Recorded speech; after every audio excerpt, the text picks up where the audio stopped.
हर सुबह जब सूर्य की किरणें धरती को छूती हैं तो कोई उन्हें देखकर बस दिन की शुरुआत समझता है। लेकिन भारत की मिट्टी में एक मां उसे प्राणदाता मानती है।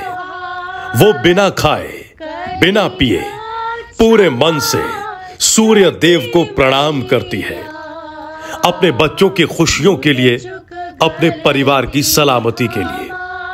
यही है छठ पूजा, जहां आस्था और विज्ञान दोनों एक साथ झुकते हैं प्रकाश की ओर। बहंगी लचकत जा, बहंगी लचकत जा, बन मन भटक कहरवा, बहंगी घाटे पहुँचा, बहंगी घाटे पहुँचा। छठ पूजा कोई नया पर्व नहीं, ये उतनी ही पुरानी है जितनी सूरज की किरण। इसका उल्लेख ऋग्वेद और महाभारत दोनों में मिलता है। जब श्री राम लंका विजय के बाद अयोध्या लौटे, मां सीता ने कार्तिक शुक्ल षष्ठी को सूर्य देव की उपासना की थी। यही से छठ पूजा की शुरुआत मानी जाती है। परंपरा कहती है कि कर्ण सूर्य पुत्र रोज गंगा किनारे अर्घ देते थे। यानी ये पूजा सिर्फ धर्म नहीं बल्कि उस ऊर्जा के प्रति कृतज्ञता है जो हर दिन हमें जीवन देती है।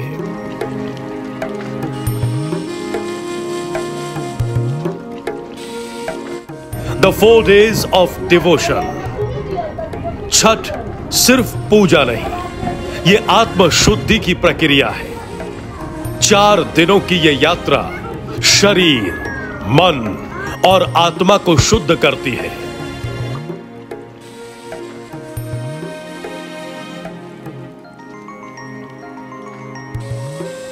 पहला दिन नहाए खाए। व्रती शुद्ध स्नान के बाद घर में सात्विक भोजन बनाते हैं। कोई प्याज लहसुन नहीं, कोई दिखावा नहीं, केवल सादगी, पवित्रता और शुरुआत की स्वच्छता। दूसरा दिन खरना। पूरे दिन निर्जला व्रत। शाम को गुड़ की खीर, रोटी और केले का प्रसाद। यह व्रत तोड़ने का नहीं बल्कि आत्मा को तपाने का दिन होता है। फिर अगले दिन 36 घंटे बिना जल ग्रहण किए रहते हैं। सोचिए यह कैसा संयम होगा।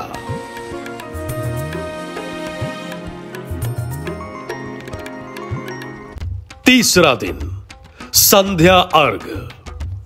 जब सूर्य डूबने लगता है तब घाटों पर हजारों दीपक जलते हैं। महिलाएं जल में खड़ी होकर कहती हैं, धन्य है वो प्रकाश जो जीवन देता है। ये वो पल है जब पूरा आकाश और धरती श्रद्धा से भर जाते हैं।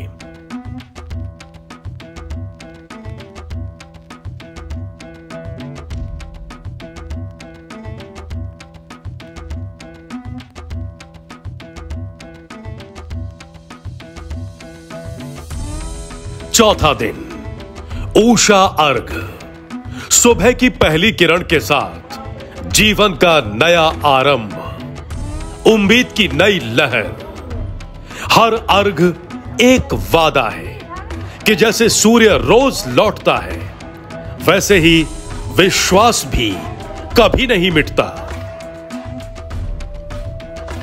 छठ पूजा को अक्सर आस्था का पर्व कहा जाता है, लेकिन इसमें हर एक रस्म के पीछे छिपा है एक गहरा विज्ञान। संध्या और उषा के समय जब सूर्य की किरणों में अल्ट्रा वायलेट किरणें कम होती हैं, इस समय अर्घ देने से शरीर में विटामिन डी का संतुलन बना रहता है। पानी में खड़े रहना शरीर को इलेक्ट्रोमैग्नेटिक बैलेंस देता है। व्रत शरीर को डिटॉक्स करता है और ध्यान मन को शुद्ध करता है।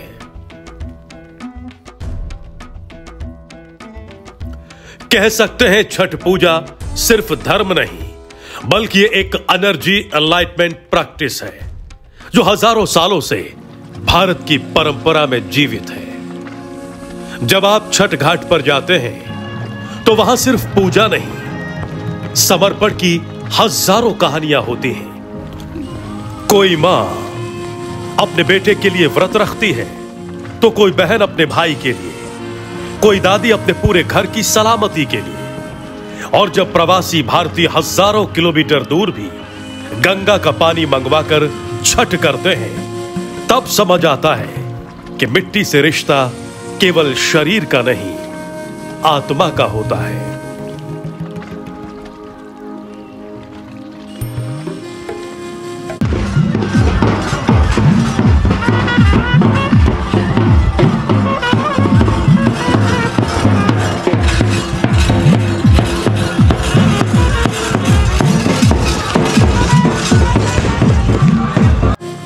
Bihar, Jharkhand, UP, Nepal, Mauritius, Dubai, America, जहां जहां भारतीय हैं, वहां वहां सूर्य को अर्घ दिया जाता है, क्योंकि यह पूजा किसी धर्म की सीमाओं में नहीं, बल्कि इंसान और प्रकृति के प्रेम में बंधी है। सूर्य हमें हर दिन सिखाता है कि अगर जीवन में अंधकार है तो प्रकाश लौटेगा ही। बस धैर्य रखिए, श्रद्धा रखिए।